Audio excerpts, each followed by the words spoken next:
Sodium ও potassium কমে গেলে বা বেড়ে গেলে কি হয়, আজকে আমরা সেটা নিয়ে আলোচনা করব। রোগীর রিপোর্টে সোডিয়াম 125 আসছে, আরেক রোগীর পটাশিয়াম 6.5। ডাক্তার দ্রুত ব্যবস্থা নিতে বললেন, কিন্তু কেন, আসলে কি ব্যবস্থা নেব, কেন এমন হলো? আজ আমরা সোডিয়াম অ্যান্ড পটাশিয়াম এমনভাবে শিখব, একবার বুঝলে আর কখনোই ভুলবো না। ঠিক আছে, মৃত্যুর আগ পর্যন্ত মনে থাকবে, আমরা সেভাবে শিখবো আজকে। তো চলুন শুরু করা যাক। আমাদের শরীরে সবচেয়ে গুরুত্বপূর্ণ ইলেকট্রোলাইট হলো দুইটা, একটা হচ্ছে সোডিয়াম, একটা হচ্ছে পটাশিয়াম। এরা শরীরের পানি, স্নায়ু ও পেশির কাজ নিয়ন্ত্রণ করে। প্রথমে আমরা জানবো সোডিয়াম নিয়ে। সোডিয়ামের নর্মাল রেঞ্জ কত বলেন তো? সোডিয়ামের নর্মাল রেঞ্জ হচ্ছে 135 থেকে 145। সোডিয়াম কমে গেলে আমরা সেটাকে কি বলবো? হাইপোনেট্রিমিয়া। এটা কিন্তু বিভিন্ন চাকরি পরীক্ষায় কিংবা লাইসেন্স পরীক্ষায় এই কোশ্চেনটা আসে। হাইপোনেট্রিমিয়া মানে কি? সোডিয়াম কমে যাওয়া, এটা মনে রাখবেন। সোডিয়াম কমে গেলে আমরা সেটাকে বলবো হাইপোনেট্রিমিয়া, মানে 135-এর নিচে।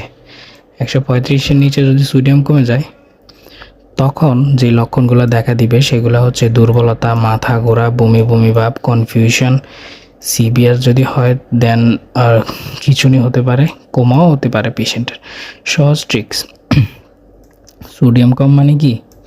ব্রেন সুয়েলিং, তাই রোগী বিভ্রান্ত হতে পারে, খিঁচুনি হতে পারে।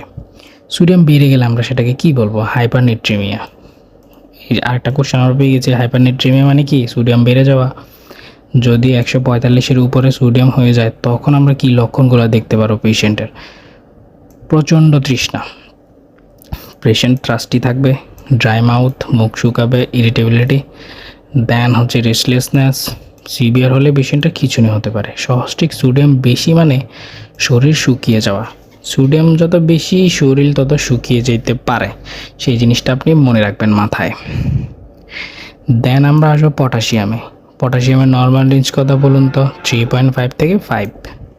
পটাশিয়াম যদি কমে যায় সেটাকে আমরা কি বলবো? হাইপোক্যালিমিয়া। পটাশিয়াম কমে গেলে আমরা সেটাকে কি বলি? হাইপোক্যালিমিয়া। আমরা আরেকটা কোশ্চেন পেয়ে গেছি, হাইপোক্যালিমিয়া মানে কি? পটাশিয়াম কমে যাওয়া। পটাশিয়াম যদি 3.5-এর নিচে থাকে সেটাকে আমরা বলবো হাইপোক্যালিমিয়া।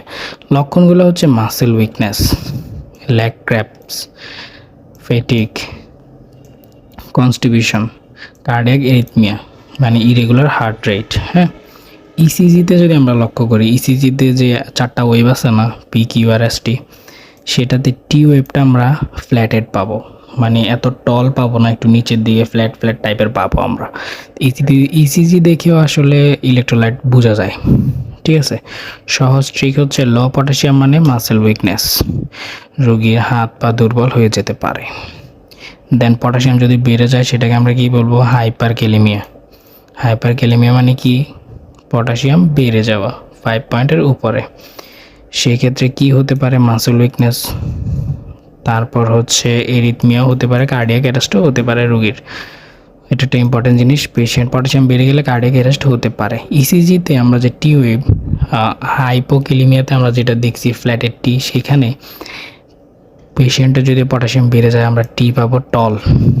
ঠিক আছে, টিটা আমরা অনেক উপরে পাবো। ঠিক আছে, তো সহজ ট্রিক হচ্ছে হাই পটাশিয়াম মানে হার্ট ডেঞ্জার। হার্টের জন্য কিন্তু পটাশিয়াম খুবই ইম্পর্ট্যান্ট, খুবই খুবই ইম্পর্ট্যান্ট একটা ইলেকট্রোলাইট হচ্ছে কি পটাশিয়াম হার্টের জন্য। তো এটা ইমার্জেন্সি হতে পারে। নার্সিং ম্যানেজমেন্ট, হাইপোনেট্রিমিয়া যদি হয়, হাইপোনেট্রিমিয়া মানে কি কমেন্ট করে জানাবেন। হাইপোনেট্রিমিয়া যদি হয় তখন আমরা নিউরোলজিক্যাল স্ট্যাটাস মনিটর করব, তারপর হচ্ছে ফ্লুইড রেস্ট্রিকশন, দেন সোডিয়াম লেভেল ফলো আপ করব। ঠিক আছে, নিয়মিত রোগীর ইনভেস্টিগেশন করতে হবে। দেন হাইপারনেট্রিমিয়া যদি হয় ফ্লুইড ব্যালেন্স মনিটর করব, ওরাল বা আইভি ফ্লুইড অ্যাডমিনিস্টার করব, ভাইটাল সাইন মনিটর। দেন যদি হাইপোক্যালিমিয়া হয়, হাইপোক্যালিমিয়াতে ইসিজি মনিটর করতে হবে, পটাশিয়াম সাপোর্ট দিতে হবে, দেন মাসল উইকনেস অবজার্ভ করতে হবে। যদি হাইপারক্যালিমিয়া হয়, হাইপারক্যালিমিয়া কী বলছি বলেন তো? কমেন্ট করে জানাবেন। Continuous ECG monitor, cardiac change observe করতে হবে, ইমার্জেন্সি মেডিকেশন প্রস্তুত রাখতে হবে, ডক্টরকে দ্রুত রিপোর্ট করতে হবে।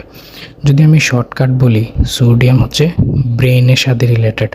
সোডিয়াম কম কনফিউশন সিজুর হতে পারে, সোডিয়াম বেশি ট্রাস্টি ডিহাইড্রেশন হতে পারে। পটাশিয়াম হচ্ছে হার্ট প্লাস মাসেলের সাথে রিলেটেড। পটাশিয়াম কম উইক মাসেল উইকনেস হতে পারে। পটাশিয়াম বেশি ডেঞ্জারাস এরিথমিয়া হতে পারে, হার্টের এরিথমিয়া হতে পারে। পরীক্ষায় ইলেকট্রোলাইট থেকে প্রায় প্রশ্ন আসে, আর ক্লিনিক্যালও এটা খুব গুরুত্বপূর্ণ। শুধু একটা কথা মনে রাখুন, সোডিয়াম মানে লবণ, মানে হচ্ছে কি ব্রেন, আর হচ্ছে পটাশিয়াম মানে কলা। পটাশিয়াম মানে হার্ট। সবচেয়ে বেশি পটাশিয়াম থাকে কিসে? কলাতে, এটা মনে রাখবেন। এটা যদি মনে রাখেন তাহলে অর্ধেক টপিক আপনার আয়ত্তে। তো এই ছিল আজকে পটাশিয়াম এবং সোডিয়াম নিয়ে জাস্ট একটা বেসিক ধারণা। আশা করি সবাই বুঝতে পারছেন, সবার উপকার আসবে। ধন্যবাদ সবাইকে। আমাদের পেজটা ফলো করবেন, নার্স কসমস।